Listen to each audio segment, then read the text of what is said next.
Halo teman-teman, bertemu kembali di channel Yanti Horror Story dengan judul Makhluk di Pohon Beringin Asrama yang ditulis oleh Dioseta. Link saya sertakan di deskripsi. Follow akun beliau juga ya. Yuk kita tonton videonya. Jangan lupa di subscribe, like, dan komen agar channel aku lebih berkembang. Hari ini sebenarnya bukan hari yang kutunggu-tunggu, karena mulai hari ini aku akan pindah sekolah dari ibu kota ke sebuah sekolah di daerah pegunungan, lengkap dengan asrama tempat aku akan tinggal nanti. Sepanjang perjalanan aku hanya menikmati pemandangan sambil memikirkan bagaimana kehidupanku di sana saat berpisah pada kedua orang tuaku. Tinggal di asrama sama sekali tidak pernah kubayangkan. Apalagi aku sering mendengar mengenai kenakalan anak-anak asrama. "Gio, kita sudah sampai nih," ucap ibu memecahkan lamunanku. Aku mengambil barang-barangku dan membawanya turun dari mobil.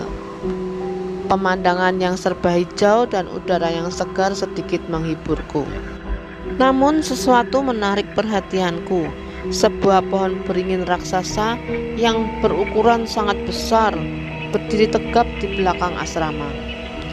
Sekolahku terletak di sebelah asrama. Tidak ada yang istimewa dengan sekolahku, hanya bangunan sekolah biasa seperti sekolah umum lainnya. Kami menuju ke ruang kepala sekolah. Beberapa anak kecil seumuranku mengintip dari jendela-jendela asrama, seolah tertarik mencari tahu siapa teman baru yang akan bergabung bersama mereka. Melihat mereka, aku merasa paling tidak aku tidak akan merasa kesepian di tempat ini.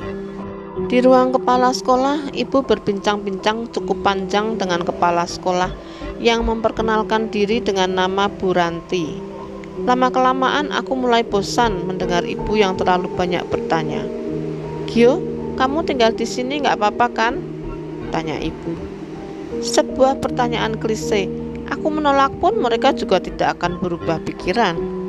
"Iya mah, kayaknya bakal banyak teman main juga." Tapi mereka juga udah pada ngeliatin Gio dari jendela kamar asrama, jawabku. Ibu mengelus kepalaku. Mungkin karena senang aku sudah jadi anak penurut, walaupun ibu kepala sekolah hanya mengerutkan alisnya melihatku. Bosan dengan perbincangan mereka, aku pun keluar dan berkeliling melihat-lihat suasana sekitar. Udara dingin di sini benar-benar membuatku merasa nyaman. Srek, srek, suara seperti benda diseret memecah lamunanku. Aku merasa seperti melihat seorang anak kecil berlari menuju bangunan tua di dekat pohon beringin. Rasa penasaran membuatku mencoba mencari tahu dan mengikuti ke arah tempat itu. Besar, sangat besar.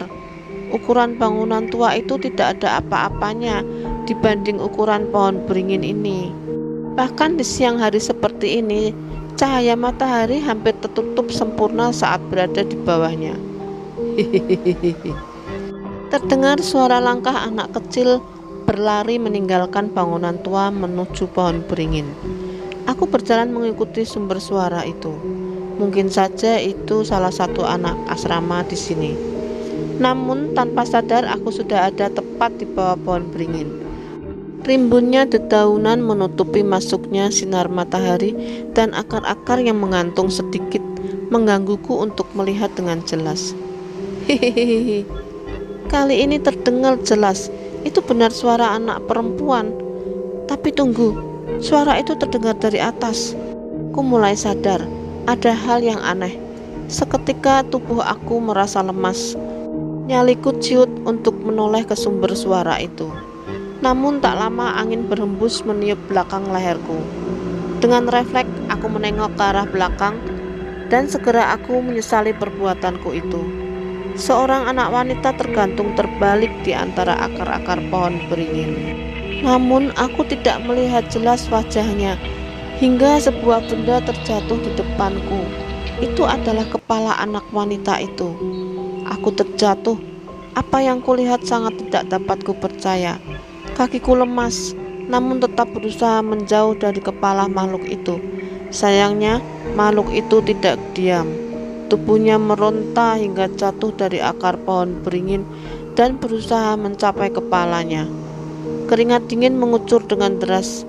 Terlihat tubuh anak wanita itu menggenggam rambutnya dan menyeret kepalanya sendiri menghampiriku. Jangan, aku memohon sambil berusaha berdiri meninggalkan tempat itu. Ayo main, suara anak itu terdengar menuju ke arahku bersamaan dengan suara kepalanya yang terseret. Tak ada yang lebih mengerikan dalam hidupku selain melihat hal ini. Aku memaksa tubuhku untuk berlari dan bersembunyi di bangunan tua itu, berharap makhluk itu tidak akan menemukanku. Srek, srek. Suara benda diseret terdengar mengelilingi bangunan ini. Aku hanya meringkuk bersembunyi di bawah jendela dengan menutup mata untuk menghindar dari pandangan makhluk itu. Hihihi, kamu di mana? Aku cari ya. Suara makhluk itu seolah menikmati keadaan ini. Tak ada lagi yang dapat kuperbuat selain menunggu hingga makhluk itu meninggalkan tempat ini.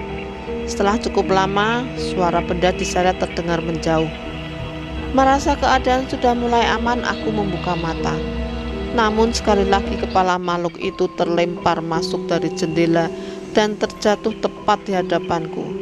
Kepala makhluk itu berusaha memutar menghadapku, memamerkan wajahnya yang pucat. Ketemu, ucapnya dengan senyum yang mengerikan. Aku tak lagi dapat menahan tangisku, dan dengan mengumpulkan sisa keberanian, aku memaksa kakiku untuk berlari keluar dan mencari pertolongan. Dari jauh terlihat beberapa anak kecil berkumpul di dekat asrama. Aku berusaha berlari menghampiri mereka dan meminta pertolongan. Tolong, ada setan, tolong, teriakku. Namun sepertinya mereka tidak mendengar. Namun aku tetap berlari ke arah sana. Belum sempat sampai ke asrama, seekor anjing muncul dengan memasang wajahnya yang menyeramkan. Guk! Anjing itu terus menggigit celanaku dan menariknya hingga robek. Aku berbalik ke arah sekolah, namun anjing itu terus mengejar.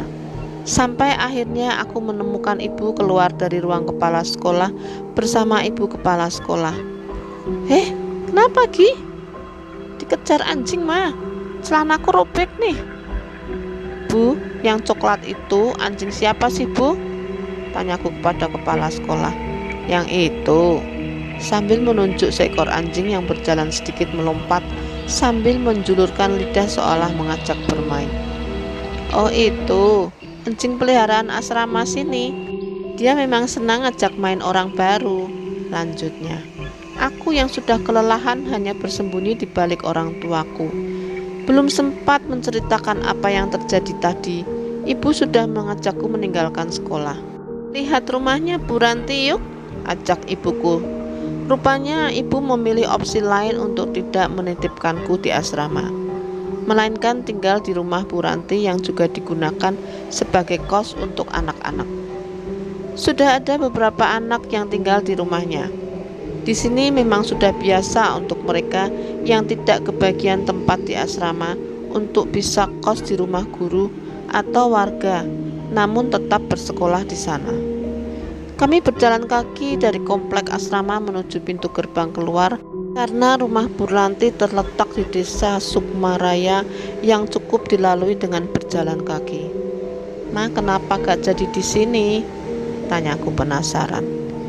Di rumah Bu Ranti tempatnya lebih layak. Mama juga bisa sering nelpon kamu, jawab ibu kepadaku. Tapi Ma, di sini banyak anak-anak seumuranku.